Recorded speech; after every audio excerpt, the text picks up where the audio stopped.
Welcome to Headstones and Microphones, where we use AI to step into the past through a researched, first-person simulation of history's most interesting people. I am your host, Calvin. While we've added some creative storytelling, our goal is to inspire your own study of these fascinating lives. Now, let's meet our guest. I am absolutely thrilled today. We are sitting down with a man whose work has defined the very idea of masterpiece for centuries. For those who may somehow not know who you are you? Hi, Calvin. My name is Michelangelo di Lodovico Buonarroti Simoni. Most people just call me Michelangelo. I am a sculptor, a painter, an architect, and poet. Though if you asked me in the middle of a dusty workshop, I would always tell you first and foremost, I am a sculptor. A legend. Now let's take it back to the very beginning. When and where were you born? I entered this world on March 6, 1475. I was born in Caprese, which is a small village in the beautiful hills of Tuscany, not far from the glorious city of Florence. And what was your given name at birth? It was Michelangelo. My father chose it, and I always felt there was something a bit heavy and heavenly about it, didn't you? It definitely fits the legacy. Is there a story behind your birth name? My father, Lodovico, believed that the name was inspired by the archangel Michael. He had high hopes for me, though perhaps not the kind of high that involves standing on scaffolding for 4 years. I bet. What was your hometown like growing up? Caprese was quiet, but we moved to Florence when I was just a babe. Florence was the center of the world, full of stone, art, and the smell of the Arno River. But I spent much of my childhood in Settignano, a town of stonecutters. That is where I really grew up. What was your family life like? It was complicated. My family was of noble lineage, or so my father claimed, but we were not wealthy. My mother was sickly and passed away when I was only 6. I was put into the care of a stonecutter's wife. I used to joke that I sucked the hammer and chisels in with my nurse's milk. That explains a lot. What kind of kid were you? I was stubborn and perhaps a bit difficult. My father wanted me to be a scholar, a man of letters and finances to restore the family name. But I had no interest in grammar or school. I just wanted to draw. I would run away from my lessons to hang out in churches and watch the painters. What were your biggest fears growing up? Failure. And perhaps the fear that I would never be allowed to touch a piece of marble. My father actually beat me sometimes to try and keep me away from art, fearing it was a lowly manual trade. I feared being ordinary more than I feared his anger. What did you dream of becoming as a child? I didn't dream of being a, quote, famous artist. I just wanted to set the figures free from the stone. I saw them trapped inside and felt it was my duty to let them out. What were some of your favorite activities in school? Oh, school was a bore. My activities were finding friends like Francesco Granacci, who would sneak me drawings and take me to see the great workshops of Florence. That was my real classroom. What was your first job? At 13, I was apprenticed to the painter Domenico Ghirlandaio. He actually paid me to be there, which was unheard of for a young apprentice. But I only stayed a year before moving on to the gardens of Lorenzo de' Medici to study sculpture. Was there a moment where you realized you were different from everyone else? When I began carving the head of an old faun in the Medici gardens, Lorenzo the Magnificent himself walked by and joked that an old faun shouldn't have such perfect teeth. I immediately took my chisel and knocked a tooth out to make it realistic. He was so impressed, he basically adopted me into his household. What's a decision that changed everything for you, but felt small at the time? Choosing to dissect cadavers at the Church of Santo Spirito. It was gruesome work, and it made me quite ill. But it taught me the secret of the human body. The muscles, the bone, the tension. Without those late nights in the dark with a candle and a knife, my statues would have no soul. That is intense dedication. What was your biggest break? It was the Pietà. I was only in my early 20s when I carved it in Rome. No one believed a young man from Florence could create something so tender and perfect out of a single block of Carrara marble. I even snuck into the church at night to carve my name on it because people were attributing it to someone else. What were your biggest struggles before success? convincing my family that art was a noble pursuit. They relied on me for money, but often looked down on the very work that provided it. And of course, the physical toll, the dust in my lungs, and the constant exhaustion. Did you ever consider quitting? Never. I complained constantly. You should see my letters. I grumbled about the Pope, the weather, and my back, but I could no more stop creating than I could stop breathing. Were there any specific daily habits or routines that you feel are essential to your success? I lived like a poor man even when I was rich. I would often sleep in my boots so I wouldn't have to waste time putting them back on in the morning. I ate very little, just a bit of bread and wine. My routine was simply work until the light fails and then work some more by candlelight. What job would you have had if fame never happened? I suppose I would have been a simple stonecutter in the quarries of Carrara. I loved the mountains and the raw stone. There is a peace there that you don't find in the courts of popes. What was your life like before fame? I was a hungry boy wandering the streets of Florence with charcoal-stained fingers, looking for a wall to draw on and a master who wouldn't yell at me too much. How did relationships change after success? It became harder to trust people. I was a solitary man by nature, and success made me quite prickly. I felt that many people only wanted something from me. But I did find great love and friendship later in life with Vittoria Colonna and Tommaso de Cavalieri, souls who truly understood my poetry and my heart. Did fame bring happiness? Happiness? No. Satisfaction? Sometimes. Fame mostly brought more work. It brought me the Sistine Chapel, which was a gift from the Pope that felt like a prison sentence while I was doing it. But the legacy? That is something else entirely. What was the downside of becoming famous? The tragedy of the tomb. I spent decades fighting with the heirs of Pope Julius II over a massive tomb project that was never fully finished.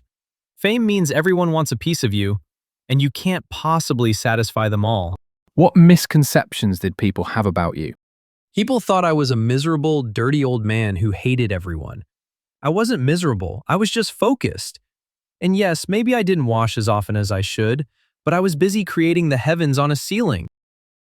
What was your darkest moment? When I was working on the Sistine Chapel, my eyes were failing from the paint dripping into them, my back was permanently curved, and I felt completely alone. I wrote a poem about how my beard turned to heaven and my loins have penetrated my paunch. It was physically and mentally shattering. What past regrets did you carry that you spoke about? I regretted that I could never finish everything I started. I left so many prisoners in the stone, statues that were only half finished. I always felt that my hand could never truly keep up with the visions in my head. What's something people misunderstood about your life? That I did it for the money. I lived like a peasant and gave most of my money to my brothers and my father. I did it for the glory of God and the love of the stone. Tell me about a time when everything went wrong and how did you handle it? In my youth, a rival named Torrigiano got so angry at my talent and my big mouth that he punched me right in the face. He broke my nose so badly, it stayed flat for the rest of my life. How did I handle it? I let my work speak for me. He is remembered for a punch. I am remembered for the David. That's the best revenge.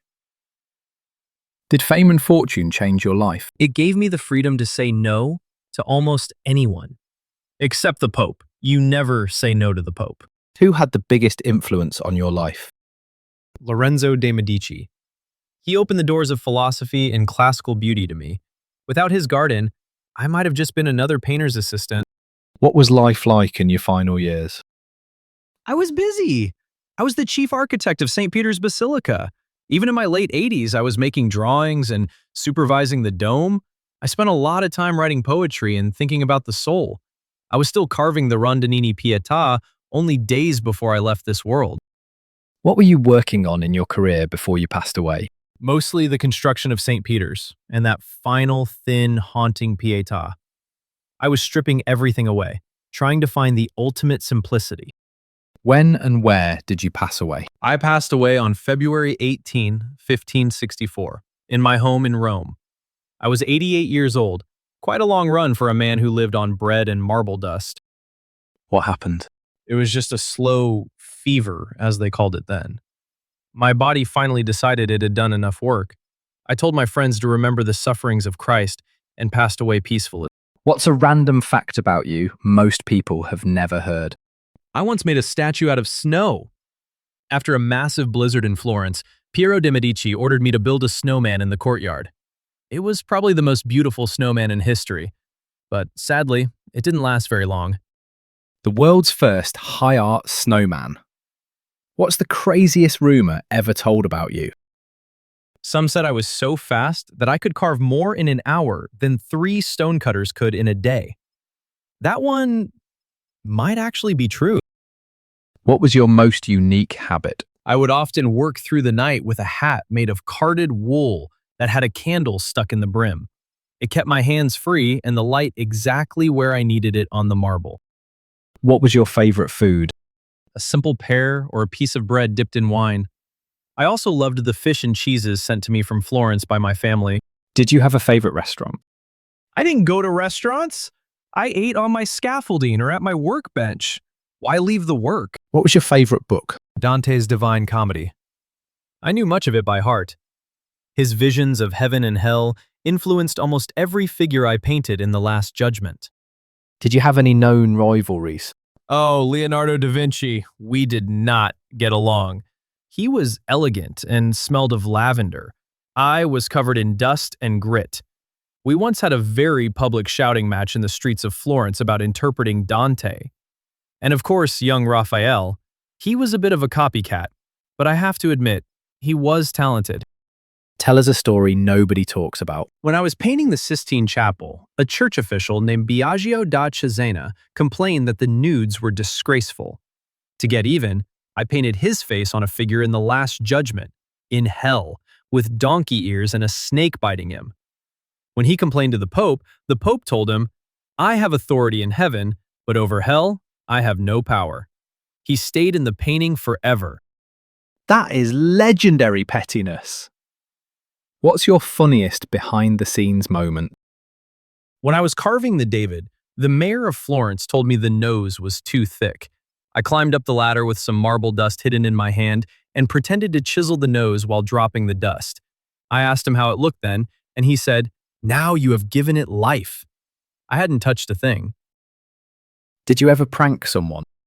In my youth, I carved a Cupid and treated it with acidic earth to make it look ancient. We sold it to a cardinal in Rome as an antique. He eventually found out, but he wasn't even mad. He was so impressed by the skill that he invited me to Rome. What was the most outlandish purchase you made? I bought farms and property.